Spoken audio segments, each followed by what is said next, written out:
What is it that makes the all-new Hyundai Palisade Hybrid an incredible SUV? Is it the spacious interior that's comfy for the whole crew? Or the capability to go off-road? Maybe it's up to 600-plus miles of range? What if it's all of that and more? What is it then? The all-new Hyundai Palisade Hybrid. Is it the driver behind the wheel? No. Are you sure? The all-new Hyundai Palisade Hybrid. So much more than just another SUV. Visit HyundaiUSA.com or call 562-314-4603 for more details. Audible's romance collection has something to satisfy every side of you. When it comes to what kind of romance you're into, you don't have to choose just one. Fancy a dalliance with a duke or maybe a steamy billionaire? You could find a book boyfriend in the city and another one tearing it up on the hockey field. And if nothing on this earth satisfies, you can always find love in another realm. Discover modern rom-coms from authors like Lily Chu and Ali Hazelwood, the latest romantasy series from Sarah J. Maas and Rebecca Yarros, plus Regency favorites like Bridgerton and Outlander. And of course, all the really steamy stuff. Your first great love story is free when you sign up for a free 30-day trial at audible.com/Wondery. That's audible.com/Wondery. All-Star Toyota presents Off the Bench with Jacob Hester and Matt Flynn. Let's go, baby, let's go! From a championship backfield to your morning drive. Hands to Hester, and Hester, yep, got it, 5 out of 5. You're locked in to Off the Bench. Flynn is back to throw from the end zone. Ball! Live from downtown Baton Rouge, here's Jacob Hester and Matt Flynn.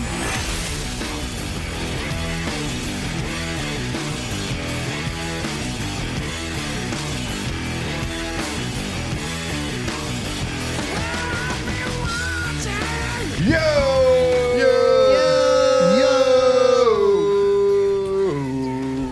Yo! Welcome in, OTB, here on this Tuesday morning. Jake Flynn, Alondra Tate, all here with you. After a long Monday night football evening, we are back here with a couple dubs, though. Yeah, we are. Big Bucks and day for bolts. the Foxhole. Bucks Big and day. bolts. Tate, how'd it feel? First time out, rooting for your new squad. What a game, right? What a game. They made it a game. Tried to give that thing away. Really, really fun.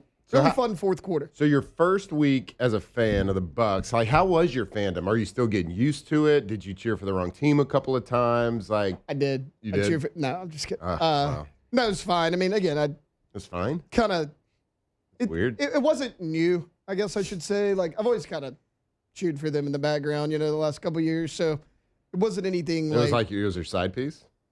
yeah. They Wow. were the side piece. Now it's official. It's Piece pretty of what? simple. Yeah. But Piece it of- was good. piece of It Baker. was a fun game. I enjoyed watching that game because Baker is an animal. Stud. Playing so well, but he's just so funny to watch. Like, Yeah. he's got this attitude, got a chip on his shoulder. He scrambles late in the game and gets hurt, falls on his knee, and it looks like he's hurting his knee. But then, like, I don't think he had time in his brain to even be hurt because he realized he had to get up and start talking trash.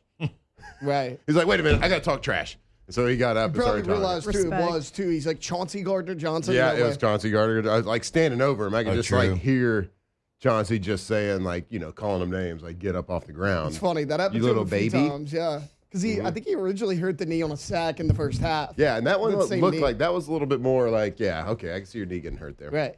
But yeah, he was like, wait a minute, I can't be hurt. I don't have time for this. I got to talk trash.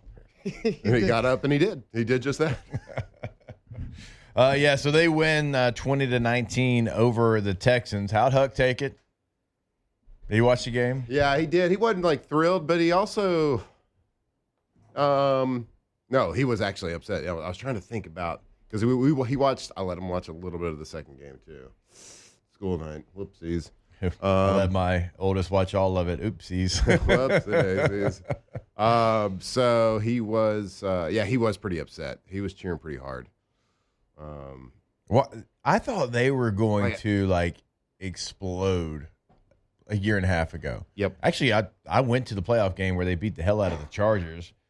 Like I don't know. There's something a little off about the old Texans. I know me and Joe Matt- Mixon not being there. Me and Matt were talking about it before the game. Like, I'm not saying they're bad, but like when that game ended, I was like, why are the Texans not better? Yeah. Like, I looked at their pass rush. Like, you got Anderson and Danielle Hunter. You have Stingley, Jalen Petrie. Like, the defense is great. You have Stroud. You have all these weapons. Why aren't they better? They're not a bad team. Like, D'Amico Ryans has won 10 games back-to-back years. Yeah. But there's something missing, and There's I just don't really something. know what it is. They're kind of like, I don't want to say this, but they're kind of like the Chargers have been, right? They've been extremely talented. Hey, great. They're a lot of positive energy coming at you today. Whoa. So relax. I'm just saying, they have a really good defense. Packers get one elite pass rusher. Ooh. The Texans have a really good defense. They got this guy C.J. Stroud, who everybody is high on, who's a really good player. But there's just something about them right now. I don't know. They got to find their stride. But they're young. They're talented. Nico Collins is a great player. I agree with you, though, Taylor. Like, why aren't they better? And I don't know. I don't know the answer to that. No idea. But I tell you what, Baker's a competitor. And who is a good team? Your Chargers. Oh, thank you. Yep. I don't think I've ever heard you say that. They are good. They are pretty good. Look, I don't know. I hadn't watched every game. I'm about ready to crown Derwin James Jr. the best safety in the league. There's only been 2 games. You're saying the totality, The totality of the NFL. I'm saying I think he's got to be the best safety in the NFL right now. Yeah, he's playing pretty well. Good I Lord. can't think of that guy better. was all over the place, from rushing the passer to knocking big plays, like knocking the ball down on big plays down a distance. The guy was all over the place. He's fun to watch. Yeah, he is. And knock on wood, because y'all have been with me long enough. I think the Chargers are really good. You're hesitant to say it. You're like, oh. I think they're really good. Herbert looks different. He looks fully healthy for the first time in a long time. The receivers look great. Ladarius out there still making plays. Ladarius is pretty good. Keenan Allen back gives you another safety blanket. They're not very dynamic at tight end. That worries you a little bit. But Who's your other receiver? Blanking on his name. Quentin Johnson. Turns out he can catch. Turns out he can. That's 2 games in a row. I'm sitting on a pretty good Quentin Johnson card, too. There you go. Not a big That's deal. how we view Not the a big landscape deal. of the NFL. That's how I view, like, if people are good or not. Like, I know C.J. Stroud's good because his card market is pretty up there. That's true. So, like, yeah, he's got to be good, right? It's fair. Card people know. It is fair. It's like Vegas. And I know we're bouncing back and forth between the 2 games. Chargers did beat the Raiders 20-9. That's my bad. No, it's good. But to make it relevant to what we talk about every single day, Bucs and Falcons look pretty good. Mm-hmm. Yeah, they do. Now, the Panthers look like some hot garbage. Sorry, Memphis, if you're already in the car listening. Golly, they're bad. Bad. So you're not the worst, but I think the South looks better than people were giving it credit for coming into the season. And I'd include the Saints in that growth, in that development, but the Bucs look good. The Falcons look good against the Vikings, kind of winning an ugly game where you don't score a lot of points and your defense comes up and you've been so bad getting after the quarterback, and then all of a sudden you use 2 first-round picks, and hey, guess what?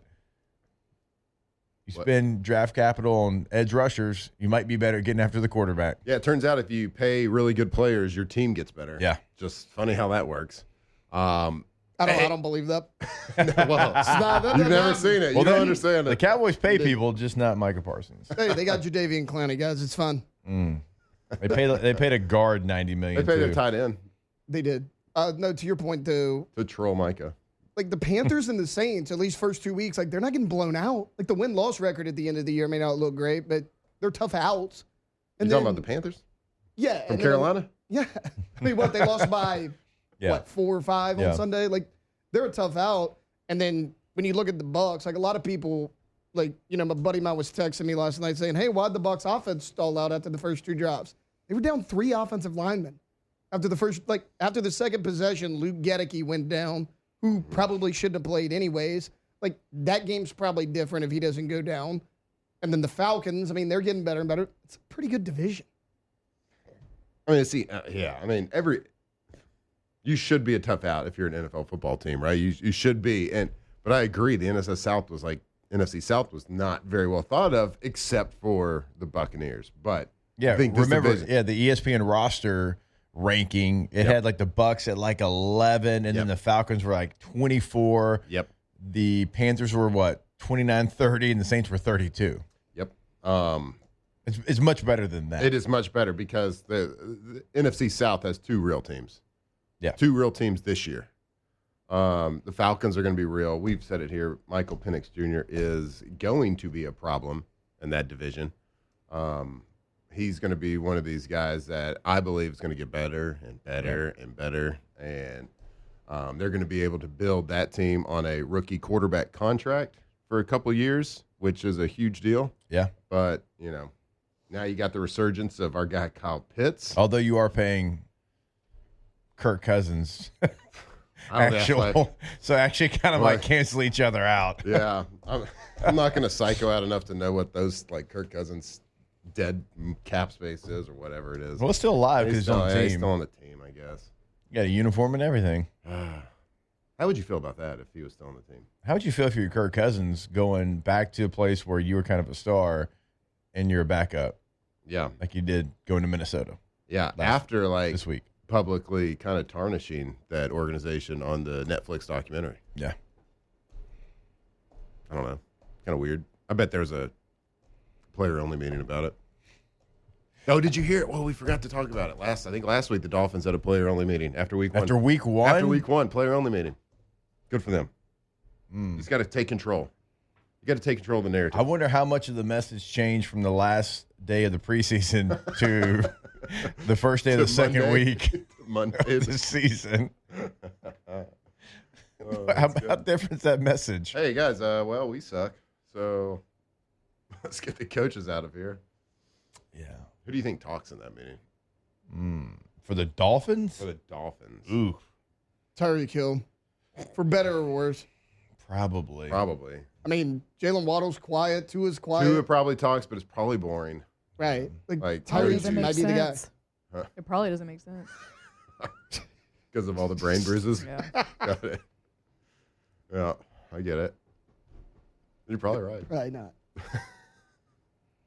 Yeah, player-only meeting after week one. It didn't help. It didn't help. Yeah, they lost in heartbreaking fashion. Did you hear Mike McDaniel's postgame on Sunday?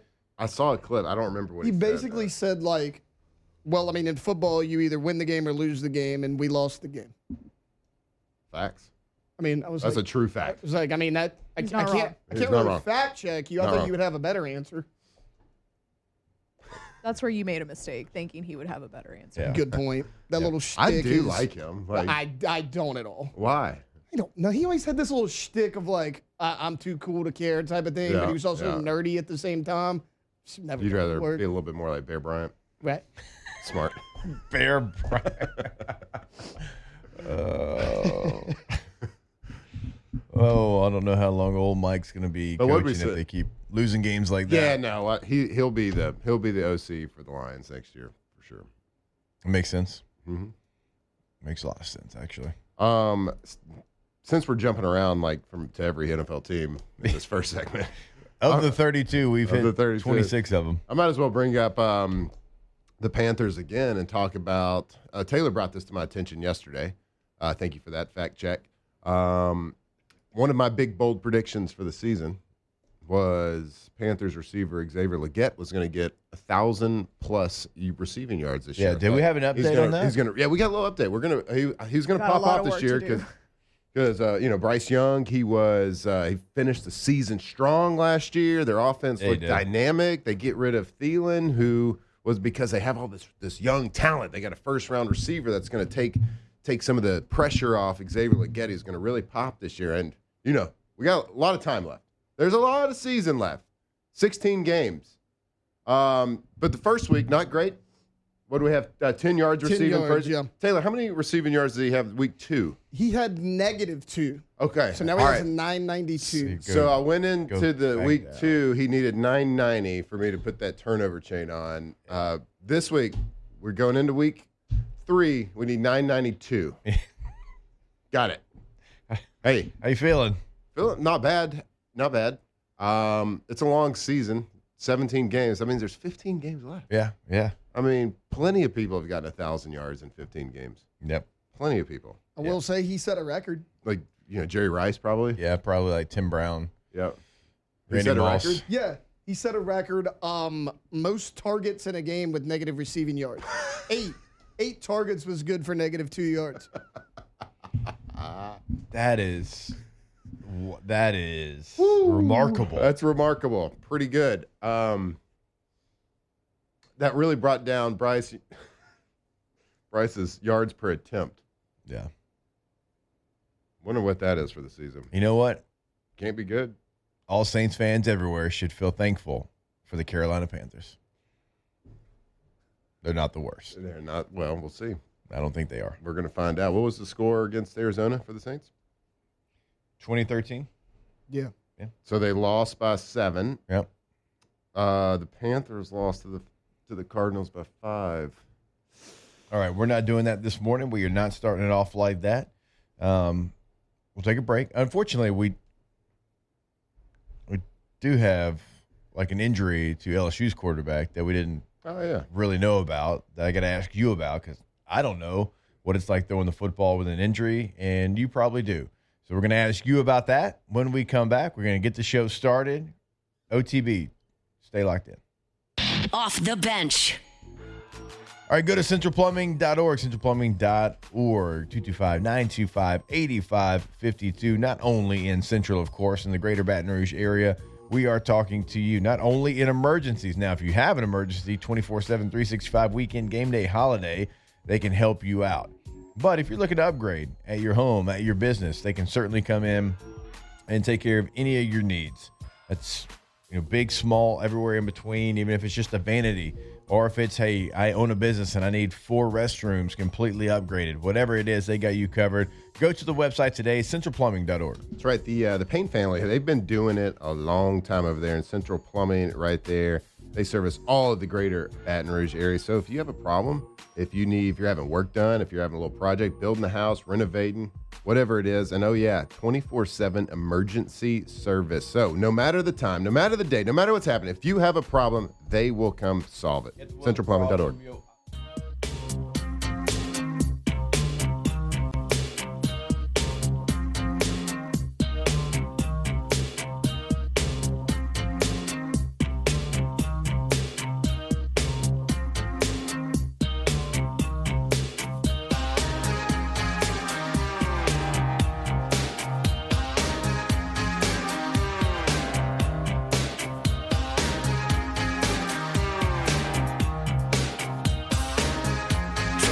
To legends, Hester and Flynn break down LSU football like only champions can.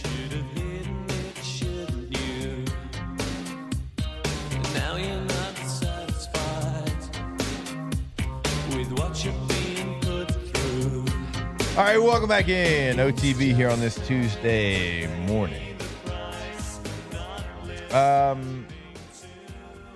We talked so much about the knee injury that really wasn't a big deal in training camp for Garrett Nussmeier. You talking about when his leg fell off? When the leg fell off, and everybody was panicking, and you had like a minor. Did great. They did great. You had a minor sprain there, and we've seen a knee sleeve here and there still, like sometimes at practice or whatever, from some of the photos that we've seen them put out. So we've known that that's been a part of the first couple of games for Garrett Nussmeier. But it turns out, Brian Kelly said yesterday, that he's been nursing a torso injury. And Tay, do we have that sound? All right, let's go ahead and play. Here is Brian Kelly talking about Nussmeier and this injury that we didn't really know he had. I'll be honest, and I wasn't going to get into this, but with you guys, I will. He's been slowed a little bit with a torso injury, and he's fighting through it, and he's getting better, and he's not going to be able to really shut it down until we get to the bye week. And I'm not saying that has had any of his troubles. I think he is a symptom of what I just answered from Wilson in that, we're not ripping it on 4th down. We're taking some plays away from him as well. And he's done a really good job. I think he managed the run game as well as he has all year. We got to let him get the ball out to the playmakers. That would be more of what has to happen. And then we've got to keep him healthy. All right. I'll throw it to our quarterback because Well, I've never thrown a football with a torso injury, and I've never thrown a football in a game, and that feels like a body part that it is not ideal to be able to let it rip if you have any kind of torso, abdomen, I don't know. Yeah, well, depending on where it's at. Yeah, it kind of depends on what I guess it doesn't. It does depend on where it is, but like a torso injury is a torso injury. It's got to be some sort of ab muscle pull, or some sort of muscle pull. I don't know what other injury it could be. Yeah. Which is highly effective. Like sports hernia, maybe we consider torso. That would be a little bit more serious, though. Don't Yeah. you think? That's. I'm assuming there's probably grades. But I'm assuming there's some sort of, I know there's surgery when it's like a sports hernia situation, but it's got to be some sort of muscle pull or aggravation or something. But I can tell you the way, if you have a powerful arm, like all throwers, all swingers, all kickers, your power comes from your rotation, right? It doesn't come from big, strong arm. It comes from how your timing of the rotation of your hips. And your lower body, and then can you time up your arm and sync it up with that? But the harder you throw it, the more torque is produced with your hips and the rotation. Yeah. So you spin harder, and when I mean spin, you spin your hips harder. The harder you hit it. That's why, like a golfer that is, 5'6", $125, can hit it farther than the strongest guy in the world because they create speed. So the faster you spin, the faster you can move your arm, the faster, the better leverage, and the faster the ball speed. Yeah. So, of course, that's going to make a big difference. And Garrett is so talented with his arm. We've seen it for 2 years now in real action, starting last year, then the year before that, and some backup duties. And we saw it in the bowl game versus Wisconsin. Like, we know he can make all the throws. So when I look back on games, when I look back at Louisiana Tech early on and he throws a deep ball that's 10 yards behind the receiver, you start putting the pieces together. Now that Brian Kelly says this, you start looking at the evidence on the field, and it makes sense, right? It makes sense that he hasn't been able to make all the throws, especially when when everything's not perfect. So when everything's not perfect, like if your feet are right under you, like you're warming up, the pocket's clean, everything is perfect, it's easy to, keep your shoulder closed. It's easy to kind of protect that, what's painful. But when your feet get out of whack, when you're having to move in the pocket, move around, and your feet, like, you still have to create torque in different ways. You still have to create torque, but like, let's just say if you know how you normally throw, like you stand up and your feet are parallel, your shoulders point at your target, your foot, you step perfectly. But let's just say your feet are spread out.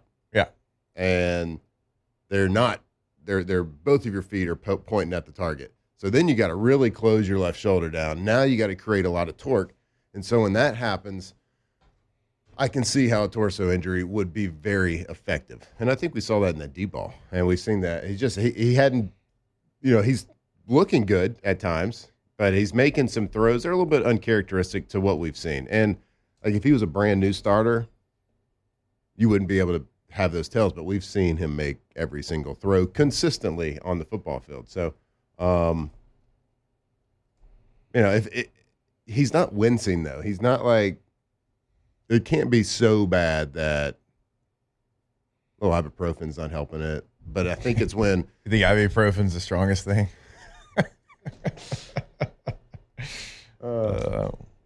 Real high powered. But I don't know. I mean, it's just my curiosity is. Well, there has been something that has been a little off, and we've talked about it. I just thought it was kind of footwork mechanical. Like he's just off mechanically a little bit. He's been off his platform from his lower body. So it makes sense though, from what I've noticed, that it would be kind of protecting a little bit of an injury. So later on in the show, I'll pull up. I have the passing chart and kind of where he's thrown every football, how far it's traveled, and you can kind of see what we're talking about. And look, you've noticed. I mean, look, y'all are football fans. Y'all watched a lot of football. Like, you realize that the ball hasn't been pushed down the field a ton. I like the Louisiana Tech throw is like really the one that I can think of in 3 games where it's like, hey, let her rip, go out there and see how far you can throw it. Yep. I don't remember seeing another one. It's not to say you hadn't thrown like, a deep dig route. You've certainly done that. I believe you hit a corner route early, not the last game, earlier in the season. But when you look at the passing chart and you look at the passing map, there hasn't been a ton of pushing the ball down the field. And certainly like your deeper throws have actually been over the middle and haven't been towards the sideline between, the numbers and the sideline. Yeah, which is going to be a farther throw. And deeper throws over the middle are, you got to think about it. It's kind of what I'm talking. Everything is like perfect. Like your feet are perfectly in line, your shoulders perfectly in line. Now, when you start throwing to the sideline, so I would think if you go back with a torso injury for a right-handed quarterback, throwing to the left is going to stress your a torso injury out. Yeah, because kind of what I'm talking about. If your feet are at a weird angle, as a right-handed quarterback, you really have to torque your left shoulder when you're rolling to your left to close down. Now, if you're rolling to your right, everything's kind of perfect. Yeah. So I would think that would create a little bit less stress, less pain in his throw motion.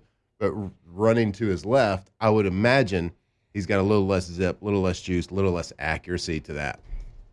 All right. So with all that being said, and again, we don't specifically know what the injury is, just a torso injury, but really honestly, no matter what it is, that is going to be something that affects you throwing the football, certainly down the field. Well, what does that mean for the next couple of weeks? We'll take a look. Fullback.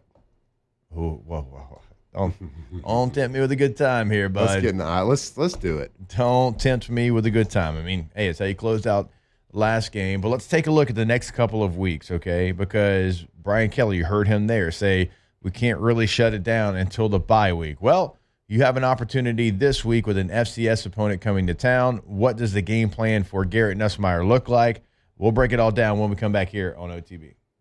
Off the bench. All right, go to RussellPools.com. That's a website for Russell Pool Company. One of the cool things about the homepage of their website is going to continue to show you a pool and show you a pool and show you a pool. And the best part about it, it's all going to be different. It's going to be probably one of the most custom pools you've seen every single time, no matter which pool is on the ticker there. No kidney shape, but hey, if you're into that, they can do that. If you're into just like a straight rectangle pool, right, they can do that as well. But as you see on the homepage, I mean, they can customize your pool. They are truly like that one-stop shop. They are there from the beginning to the end, and then even after the end, when they get done with your pool, they're there for your maintenance as well. Go check them out, RussellPools.com. That's right. They can customize anything you can dream of. So if it's a lazy river, if it's a grotto, an infinity edge, can I get a hot tub? Whatever it is, whatever that dream is, give them a call. Let them take your project from a dream in your brain to actual reality right there, RussellPools.com.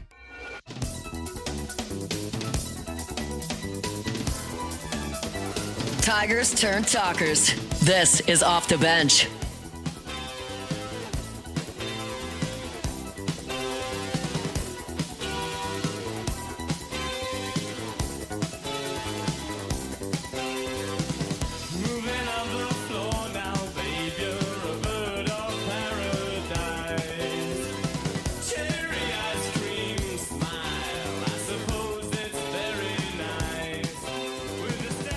All right, welcome back in OTB. What's the theme today there, Alondra? I think this is 280 songs back to back, but I played Policy of Truth because I was listening to it this morning, and that song just hits different. Yeah. And then this was on the suggested, and so I just played this one. All right. We can change it up though. No. I'm just trying to hone in on what it is. Vibes. Yeah, Check trying to the hone in on the vibe vibe. check. Little vibe check. Little vibe It's a check. Tuesday. It's a vibe. Yeah, I think Depeche Mode's a vibe. all good. This is Duran Duran, but Yeah, oh, for sure. Yeah. For sure. With Depeche Mode, yeah, for sure is. such a vibe. All right, let's go ahead and get this thing started. It's time to get glowing, courtesy of GoFlow IV Spa, where hydration, vitamins, and a summer-ready glow are always on tap. Now, for starters. All right, go to GoFlowIV.com. You see the number behind me, 225-953-8150. Give them a call as well because, well, you always need to be hydrated.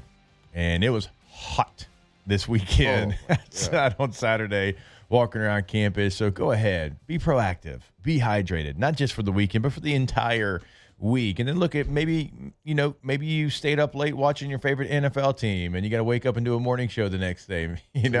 Maybe you can go there afterwards and get a little energy, a little boost, if you will, Flynn. A little boost of vitamins? Yes. Like, because you get vitamized, you put that vitamins right into the IV fluid and just inject it straight into you. Yep. And it's immediate. Yep. And holy humidity out there this morning. I had my windshield wipers on like it was raining.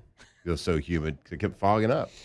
Did y'all have that problem too? A little bit. So go get hydrated. Get vitamized right there on Jefferson Highway near Bocage. Go Flow IV. All right, so we mentioned the Garrett Nussmeier injury, and Brian Kelly said he's dealing with a little bit of a torso and talked about what it possibly could be. But no matter what it is, it certainly is something that is going to affect the way you throw the football. And Brian Kelly said, he's like, look, that's not the only reason. There's a couple things that we need to do better. And they have Southeastern Louisiana coming up, the Fighting Tay-Tays coming up this weekend inside of Tiger Stadium. And Flynn, I'm going to throw this one to you before we show the passing map that we talked about in the last segment, all right? Now, you are 3-0. You're the number 3 team in the country. You start SEC play back again next week against Ole Miss on the road. What do you do if you're the head coach with Garrett Nussmeier this week? Again, you're somebody that's been in this situation. You had to miss Middle Tennessee State our senior year because you weren't ready to go and you needed some rest. If it's really a problem, which if you're trying to read the tea leaves and go back and overanalyze the first 3 weeks, you could make the argument that it has affected the game plan, potentially. This is all potential. I have no idea, but if it has affected the game plan to the point to which your offense is running at half the capacity it was last year, which is kind of the truth up to this point, then I would sit him. There's no point in playing him one quarter. What's that do? He's still got to practice and throw every single day. Right. What's that do? It doesn't do anything. So you either rest him the entire week or you go out there and if you decide to play him, it's not like you're going to play him for one quarter. You just play him at that point until he comes out naturally throughout the progression of the game if you get up big, which you should. But if you can't beat Southeastern without Garrett Nussmeier, then what are we doing? Yeah. So. And I look, I hate to talk bad about any team, but to your point, it's just a different game. Right. There's some opponents that are from the G6. We love you, Southeast. That you do have very to hydrated. You do have to worry about. But you're right. Like, you have a backup quarterback that has multiple games of SEC starting experience. So if that is an option, if it is something where the severity of what you're talking about, then that's a decision you have to make. Well, we used to say, what did Stacey Searles used to say at offensive line? Oh, Lord, I'm nervous. When we played Mississippi State, and during the week, he was like, we're playing Mississippi State. You are playing all the guys that LSU didn't offer scholarships to. So, like, this year, your backup quarterback at LSU. Stacey Searles. Your backup quarterback at LSU, like, I'm sorry, like, it's just a different level of college. Obviously, we all know this. We're not speaking foreign. Southeastern knows this. Like, they didn't get a scholarship offer from Southeastern because Southeastern knew that they wouldn't go there, right? So, like, the backup quarterback at LSU should be able to go in there and play ball. So, if it has affected, which, if you, like, again, looking back at the game, looking back at the tape, looking back at the stats and the passing chart, it's like you can make the argument that something has been off and the game plan has been tailored around that. We talk about all these passes behind the line of scrimmage, all these screen plays, everything that we're doing. The question can be posed. We'll never get the answer. We won't know this. But Taylor, do you have my computer pulled up? Go ahead and show that. We got the passing chart pulled up here, and we're going to kind of show you exactly what is happening with. And, I mean, just so you know, although, like, in this conversation, it doesn't really matter too much, the green dots are completed, the blue dots are touchdowns, the yellow dots are incomplete, and kind of the maroon ones are interceptions.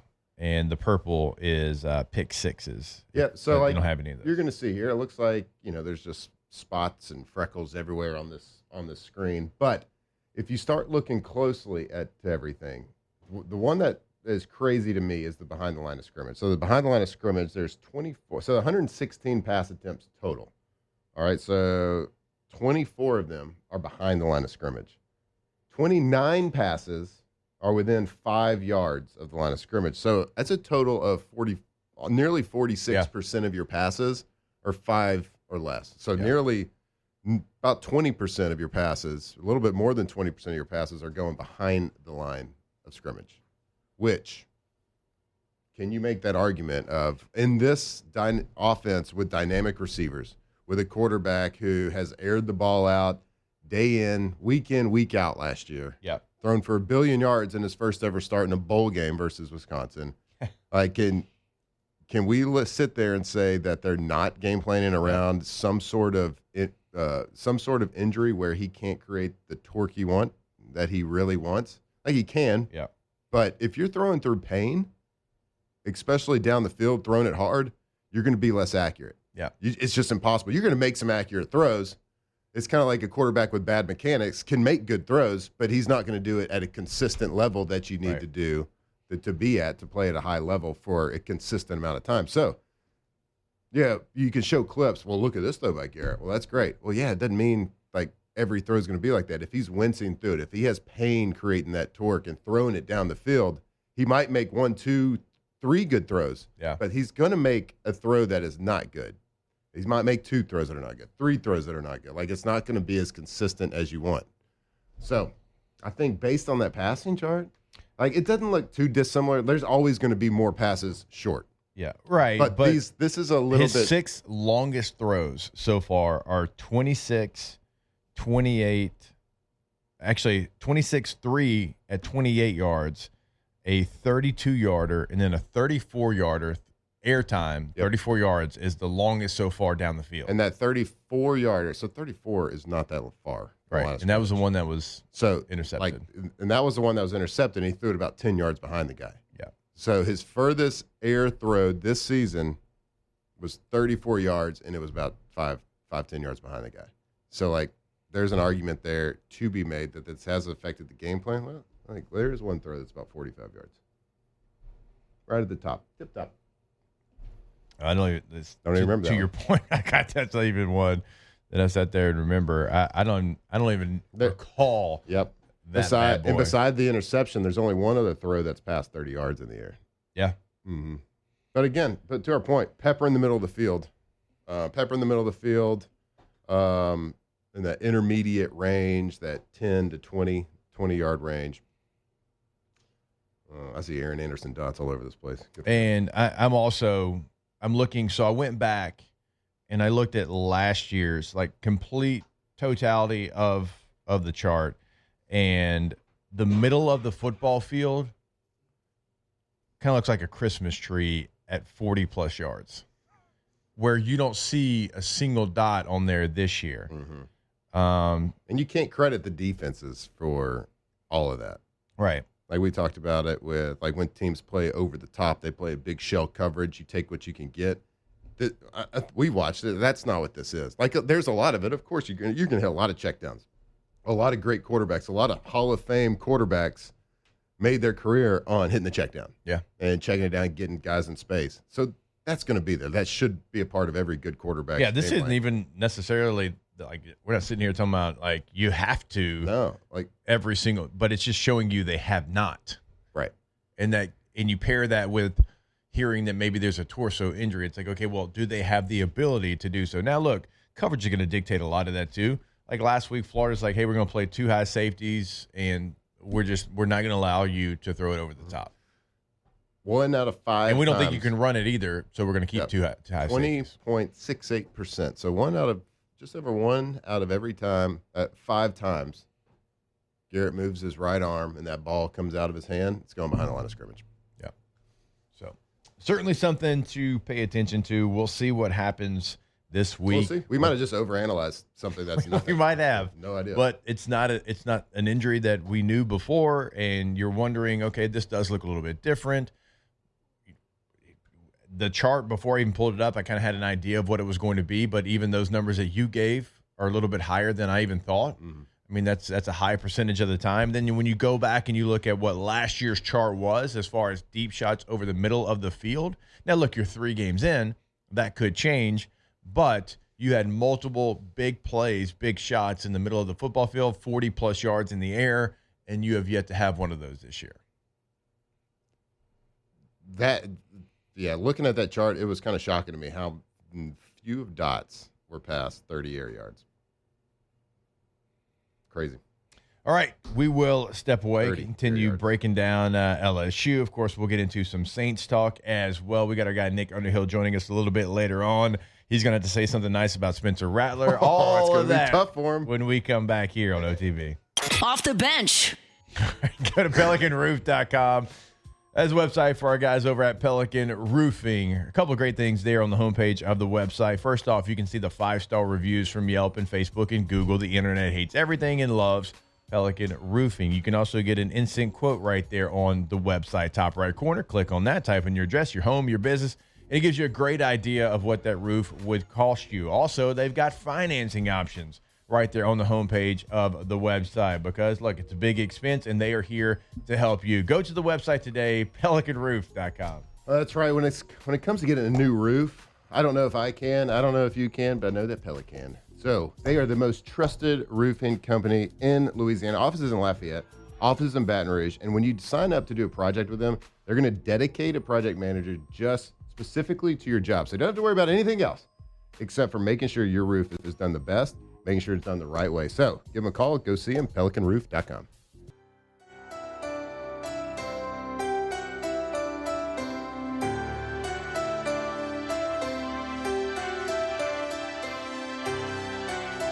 ...2007 champs, purple and gold to the core. This is Off the Bench with Hester and Flynn. Baton Rouge's go-to for all things Louisiana sports.